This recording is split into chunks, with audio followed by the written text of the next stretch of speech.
네, 안녕하세요. 미중 무역 협상이 뭐 진전이 있었다 이런 얘기들을 하는데 또 진전이 있는 것처럼 보입니다. 뭐 145%가 30%로 낮춰졌으니까 엄청 진전이 있는 것처럼 보이죠. 그런데 실제로 그 내용을 보면 중국이 미국 앞에 납작 엎드린 사건입니다. 그래서 이게 시진핑의 지금 유일한 희망은 6.3 대선 리짜이밍 선생밖에 남지 않았습니다. 오늘 그 같은 사정을 좀 살펴보도록 하겠습니다.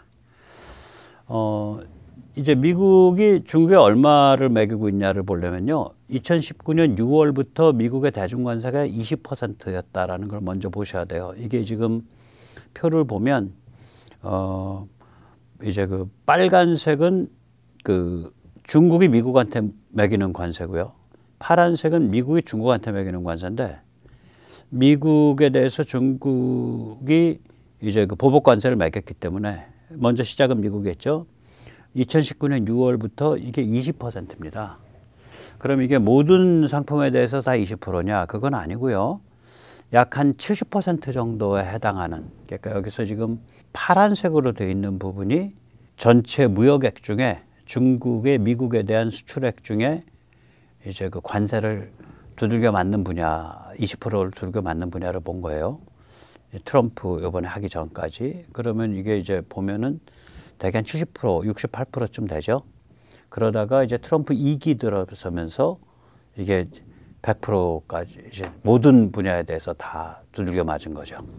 관세가 적용되는 분야, 그러니까 기본적으로 베이스는 한 70% 됐던 거예요. 70% 정도에 해당하는 상품에 대해서 20%를 맞아온 거예요. 2019년 6월부터.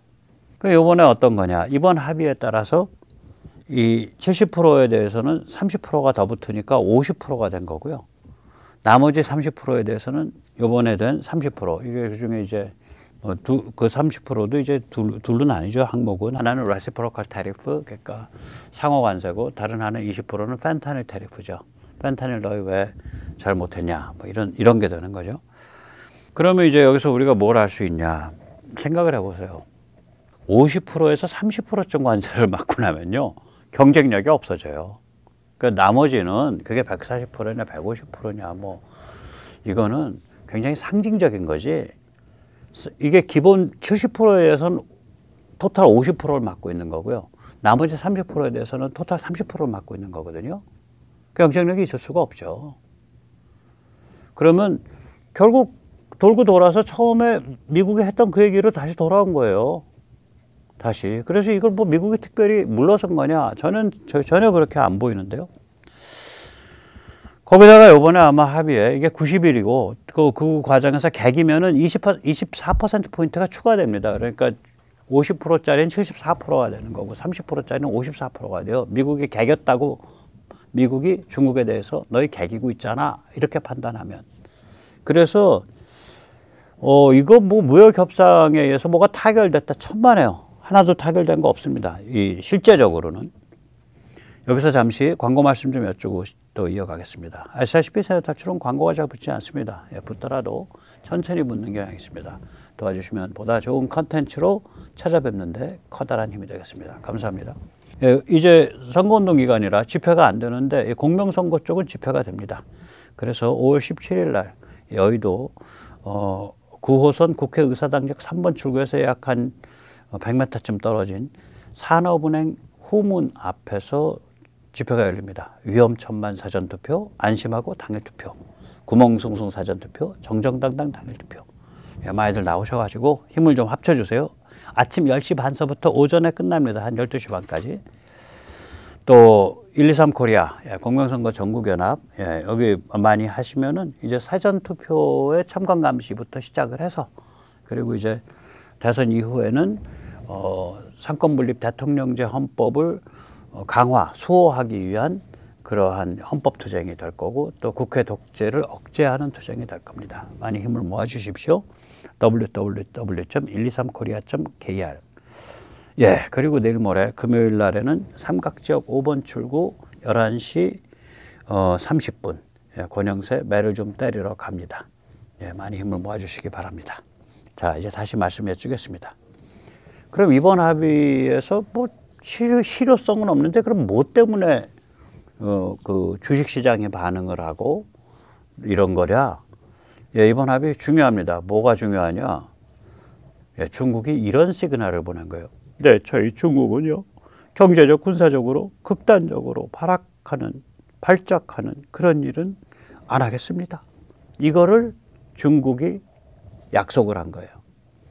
4월 7일 공산당 비밀지령에 포함된 분기탱천 발작 시나리오, 거기엔 경제적 발작과 군사적 발작이 언급이 돼 있는데요. 경제적 발작은 중국인이 20만 달러 이상 미국의 자산을 가지고 있는 경우 모두 국내로 회수하거나 제3국으로 옮겨라. 국가가 오다를 때리면. 그때 안 하면은 반역죄다.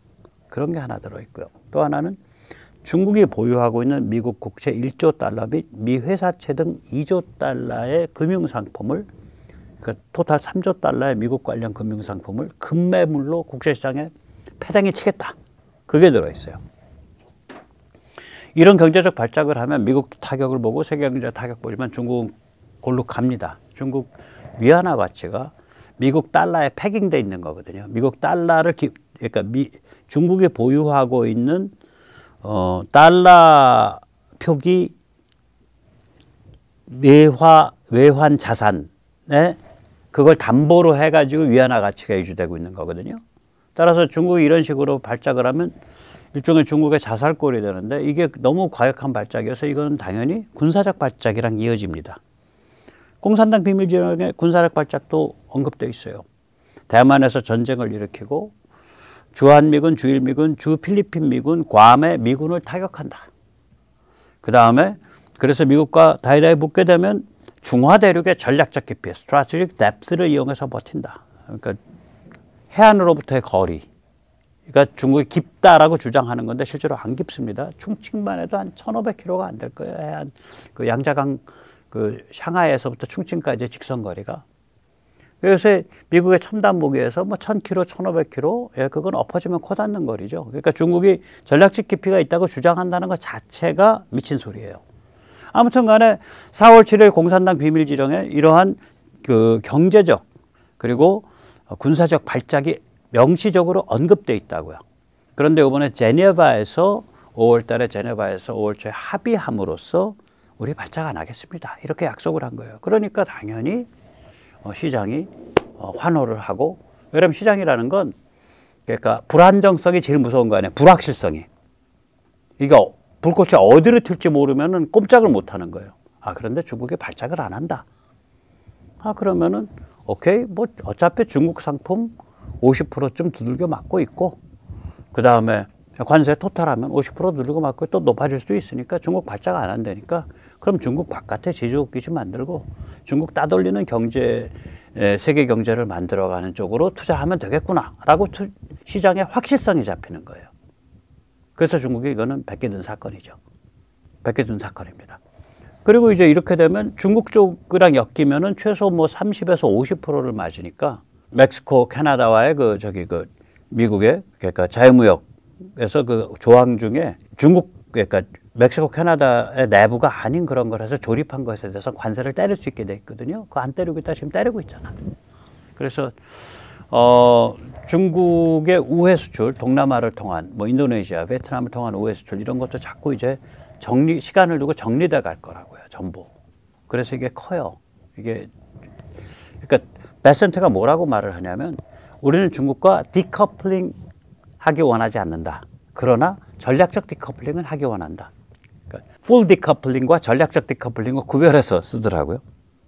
그러니까 전면적 디커플링은 원하지 않는데 전략적으로는 디커플링한다. 그 전략적이라는 게 반도체라든지 예를 들어서 의약품이라든지 심지어는 플라스틱 몰딩 이런 것까지 다 전략적으로 들어가요. 이제 뭐 철강 다 전략적이라는 거예요. 그건 뭐냐면 너희는 생활잡 하나 좀 만들어. 그런데 또 플라스틱 몰딩에 포함되는 건 만들지 마. 뭐 이제 그 정도까지 간 거예요, 이게. 그러면은 결국은 동남아 같은 국가들도 지금 중국의 원부자재와 중국으로부터의 원료를 사고 그 중국의 완제품들에다가 레이블 가리를 해가지고 미국에 수출하고 이런 데들도 이제는 방법을 바꾸게 된단 말이죠. 장기적으로 바꾸게 되죠. 미국한테 안 맞으려면. 요번에 이제 시진핑이 지난주에 러시아를 갔습니다. 푸틴과 시진핑은 서로 죽고 못 사는 사이죠. 그러니까 뭐 한 4, 5년 동안에 둘이 만난 게 한 50번 만났어요. 그 평균에 한 달에 한 번씩 너나들이 하는 사이입니다. 푸틴과 시진핑은.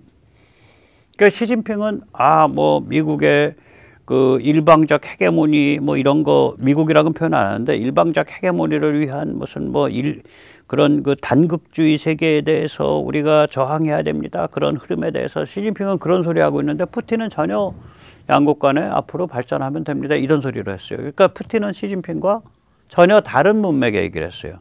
거기다가 중국은 러시아가 같이 손을 잡고 미국에 대항하는 그러한 게임을 뛰기를 원하는데 러시아는 입장이 이번에 그랬다고 뭐냐면은 너희가 그 좀 전략적인 그런 분야를 공장을 러시아로 옮겨주면 우리가 너희한테 농산물을 좀 더 팔게.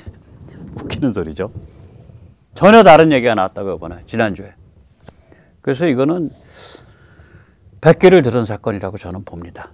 뭐 30%, 50%가 그러니까 중국의 미국에 대한 수출의 70%에 대해서 관세가 50%가 적용되고 있는 거고 중국의 미국에 대한 수출의 나머지 30%에 대해서는 관세가 30% 적용되고 있는 거예요. 그것도 90일 동안 좀 봐줘서 앞으로 어떻게 될지 몰라.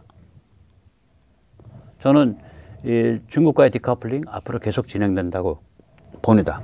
그럼 이제 중국은 이제 참 죽을 맛인데 중국이 유일하게 참 재밌는 장사했다, 짭짤한 장사했다라고 단 하나 남아있는 프로젝트가 6.3 대선에 우리 리짜이밍 선생이 승리하는 것. 그 시나리오가 단 하나 남아있습니다. 그래서 시진핑의 희망이라고 쓰고 리짜이밍이라고 읽습니다. 네, 오늘 여기까지 모시겠습니다. 감사합니다.